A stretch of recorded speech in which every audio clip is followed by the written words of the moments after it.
Sir ಇವಾಗ ಏನು ಇವಾಗ ವಿಧಾನಸೌಧ ಬೀಗ ಹಾಕ್ಲಿಕ್ಕೆ ಹೋಗಿದ್ರಿ, ಈಗ ಹೈಗ್ರೌಂಡ್ ಪೊಲೀಸ್ ನಿಮ್ಮನ್ನ ಕರ್ಕೊಂಡ್ ಬಂದಿದ್ದಾರೆ. ಕರ್ನಾಟಕ ರಾಜ್ಯದಲ್ಲಿ ಒಂದು ರೀತಿಯಲ್ಲಿ ಒಂದು ಅಘೋಷಿತ ತುರ್ತು ಪರಿಸ್ಥಿತಿ ನಿರ್ಮಾಣ ಆಗಿದೆ. ವಿಧಾನಸೌಧದ ಮಹಾದ್ವಾರವನ್ನ ಬೀಗ ಹಾಕ್ತಾರೆ. ಶಾಸಕರನ್ನ ವಿಧಾನಸೌಧ ಒಳಗಡೆ ಹೋಗೋದಕ್ಕೂ ಕೂಡ ಅನುಮತಿಯನ್ನ ಕೊಡೋದಿಲ್ಲ. ಯಾಕೆ ನಮಗೆ ಅಧಿಕಾರ ಇಲ್ವಾ? ಹಾಗಾದ್ರೆ ಅಲ್ಲಿ ರಾಜ್ಯದಲ್ಲಿ ನಮ್ಮ ಕಾರ್ಯಕರ್ತರು ಹೋರಾಟವನ್ನು ಮಾಡಿದ್ರೆ ಅವ್ರ ಮೇಲೆ ಲಾಠಿ ಪ್ರಹಾರ ಮಾಡ್ತಕ್ಕಂಥ ಕೆಲಸ ಮಾಡ್ತಾ ಇದ್ದಾರೆ.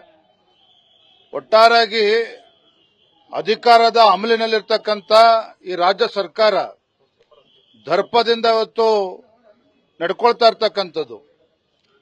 ಎಲ್ಲೋ ಒಂದ್ ಕಡೆ ಇವರಿಗೆ ಲೋಕಸಭಾ ಚುನಾವಣೆ ಹತ್ರ ಬರ್ತದಂಗೆ ಗಾಬರಿ ಆಗ್ತಾ ಇದೆ.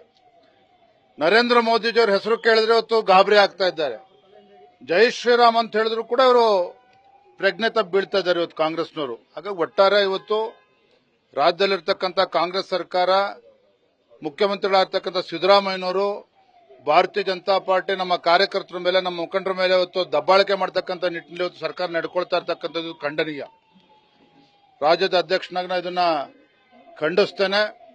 ಇವತ್ತು ರಾಜ್ಯದ ಜನರ ಪಾಲಿಗೆ, ರಾಜ್ಯದಲ್ಲಿರ್ತಕ್ಕಂಥ ರೈತರ ಪಾಲಿಗೆ ರಾಜ್ಯ ಸರ್ಕಾರ ಇದ್ದೂ ಕೂಡ ಸತ್ತಂತೆ ಆಗಿದೆ. ಇವತ್ತು ಯಾವುದೇ ಒಂದು ಬರಗಾಲದ ಸಂದರ್ಭದಲ್ಲಿ ಪೂರ್ವ ತಯಾರೇನೂ ಇಲ್ಲ. ಇಲ್ಲಿಯವರೆಗೂ ಕೂಡ ಭಿಕ್ಷೆ ಕೊಟ್ಟಂತೆ 2,000 ರೂಪಾಯಿ ಕೊಡ್ತಕ್ಕಂಥ ಪ್ರಯತ್ನ ಮಾಡಿದ್ರು, ಅದು ಕೂಡ ಮುಟ್ಟಿಲ್ಲ. ಮತ್ತೊಂದು ಕಡೆ ಇನ್ನೂ ಕೂಡ ಭೀಕರ ಬರಗಾಲ. ಇವತ್ತು ರೈತರು ಕಂಗಾಲಾಗಿದ್ದಾರೆ. ಪೂರ್ವ ತಯಾರಿ ಏನೂ ಕೂಡ ಇಲ್ಲ ಅವರದು, ರಾಜ್ಯ ಸರ್ಕಾರದ್ದು. ಇವತ್ತು ದೆಹಲಿನಲ್ಲಿ ಈಗ ಶೋಕಿ ಮಾಡೋದಕ್ಕೆ ಹೋಗಿದ್ದಾರೆ, ಪ್ರಚಾರ ತೆಗೆದುಕೊಳ್ಳಕ್ಕೆ ಹೋಗಿದ್ದಾರೆ, ಅಷ್ಟೇ. ಸರ್, ಈಗ ಕಾಂಗ್ರೆಸ್ನವರು ಅಷ್ಟೆಲ್ಲ ಆರೋಪ ಮಾಡಿದ್ದಾರೆ, ಅಂಕಿಅಂಶ ಮುಂದೆ ಇಟ್ಟಿದ್ದಾರೆ. ಕೇಂದ್ರ ಸರ್ಕಾರ ಯಾಕೆ ಒಂದೇ ಒಂದು ಅಂಕಿಅಂಶ ಮುಂದೆ ಇಡ್ತಾ ಇಲ್ಲ? ನೋಡ್ರಿ, ಡೌಟ್ ಬರ್ತಕ್ಕಂಥದ್ದೇನಿದೆ ನಾವು ಸ್ಪಷ್ಟವಾಗಿ ಹೇಳ್ತಾ ಇದ್ದೇವೆ. ಬಸವರಾಜ ಬೊಮ್ಮಾಯಿ ನಮ್ಮ ಮುಖಂಡರು ಇವತ್ತು ಕೂಡ ಮಾತನಾಡ್ತಾ ಹೇಳಿದ್ದಾರೆ, ಟ್ಯಾಕ್ಸ್ ಡೆವಲ್ಯೂಷನ್ ವಿಚಾರದಲ್ಲಿ ಎಷ್ಟು ಕೋಟಿ ಹಣ ಬಂದಿದೆ ಅಂತೇಳಿ.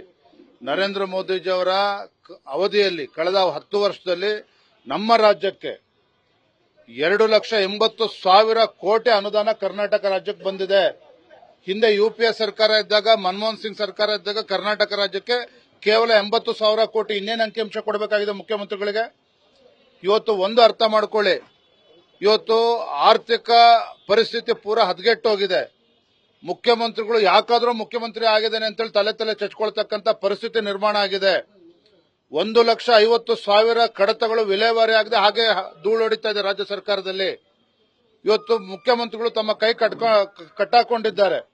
₹1 ಅನುದಾನ ಅದು ಕೂಡ ಘೋಷಣೆ ಆಗ್ತಾ ಇಲ್ಲ. ಹಾಗಾಗಿ ಇದ್ರ ಮಧ್ಯನೂ ಕೂಡ ಹೇಗಾದ್ರೂ ಕಳೆದ ವಿಧಾನಸಭಾ ಚುನಾವಣೆಯಲ್ಲಿ ಒಂದು ಸುಳ್ಳನ್ನ 100 ಬಾರಿ ಹೇಳಿ ರಾಜ್ಯದ ಅಧಿಕಾರಕ್ಕೆ ಬಂದಿದ್ದೇವೆ. ಮತ್ತೆ ಒಂದು ಸುಳ್ಳನ್ನ 100 ಬಾರಿ ಹೇಳಿ ಲೋಕಸಭಾ ಚುನಾವಣೆ ಗೆಲ್ಲಬೇಕು ಅನ್ನೋ ಭ್ರಮನಲ್ಲಿದ್ದಾರೆ. ಅದಕ್ಕೆ ಅವಕಾಶ ನಾವು ಕೊಡೋದಿಲ್ಲ. ಈಗ 18,000 ಕೋಟಿ ರಾಜ್ಯ ಸರ್ಕಾರ ಕೇಳಿದೆ, ₹1 ಇದುವರೆಗೆ ಜಾರಿಯಾಗಿಲ್ಲ. ಇವರೆಷ್ಟು ಕೊಟ್ಟಿದಾರ್ರಿ? ನೋಡಿ, ನಮ್ಮ ಪ್ರಶ್ನೆ ಒಂದೇನದು, ಹಿಂದೆ ನಮ್ಮ ಬಿಜೆಪಿ ಸರ್ಕಾರ ಇದ್ದಾಗ, ಯಡಿಯೂರಪ್ಪನವರಿದ್ದಾಗ, ಬಸವರಾಜ ಬೊಮ್ಮಾಯಿ ಅವರಿದ್ದಾಗ ರಾಜ್ಯದ ಜನರು ನಮಗೆ ಆಶೀರ್ವಾದ ಮಾಡಿ ಸರ್ಕಾರ ಬಂದ ನನ್ನ ಸರ್ಕಾರದ ಕರ್ತವ್ಯ ಏನು? ಮೊದಲು ರಾಜ್ಯ ಸರ್ಕಾರ ಆಡಳಿತ ನಡೆಸತಕ್ಕಂಥ ಆಡಳಿತ ಪಕ್ಷ, ನೀವು ಆಡಳಿತ ಪಕ್ಷ ಕಾಂಗ್ರೆಸ್ ಪಕ್ಷ, ಮತ್ತು ಮೊದಲು ರೈತರಿಗೆ ಇವತ್ತು ಬಿಡುಗಡೆ ಮಾಡಬೇಕು ಹಣವನ್ನ. ಮೊನ್ನೆ 2,000 ರೂಪಾಯಿ ಬಿಡುಗಡೆ ಮಾಡ್ತೀವಿ ಅಂತ ಹೇಳಿದ್ರು, ಅದು ಕೂಡ ನಾಟಕನೇ. 2,000 ರೂಪಾಯಿ ಕೂಡ ಬಿಡುಗಡೆ ಮಾಡಿಲ್ಲ. ಬೆಳಗಾವಿ ಅಧಿವೇಶನದಲ್ಲಿ ಬಿಜೆಪಿ ಮುಖಂಡರಿಗೆ ಉತ್ತರ ಕೊಡೋದಕ್ಕಾಗೋದಿಲ್ಲ ಅಂತೇಳಿ ನಾಟಕ ಮಾಡೋದಕ್ಕೆ, ಬೂಟಾಟಿಕೆ ಮಾಡೋದಕ್ಕೆ 2,000 ರೂಪಾಯಿ ಕೊಡ್ತೀವಿ ಅಂತ ಹೇಳಿದ್ದಾರೆ. ಒಂದು ಬಿಡುಗಾಸನ್ನು ಕೂಡ ಬಿಡುಗಡೆ ಮಾಡದೇ ಇರತಕ್ಕಂಥ ರಾಜ್ಯ ಸರ್ಕಾರ, ಕಾಂಗ್ರೆಸ್ ಸರ್ಕಾರ.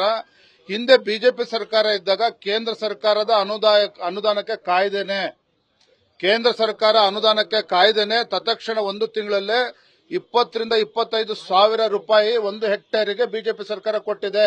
ನಿಮಗೇನ್ ದಾಡಿಯಾಗಿದೆ ರಾಜ್ಯದಲ್ಲಿರ್ತಕ್ಕಂಥ ಕಾಂಗ್ರೆಸ್ ಸರ್ಕಾರಕ್ಕೆ? ಇದನ್ನ ನಾವು ಕೇಳ್ತಾ ಇರ್ತಕ್ಕಂಥದ್ದು.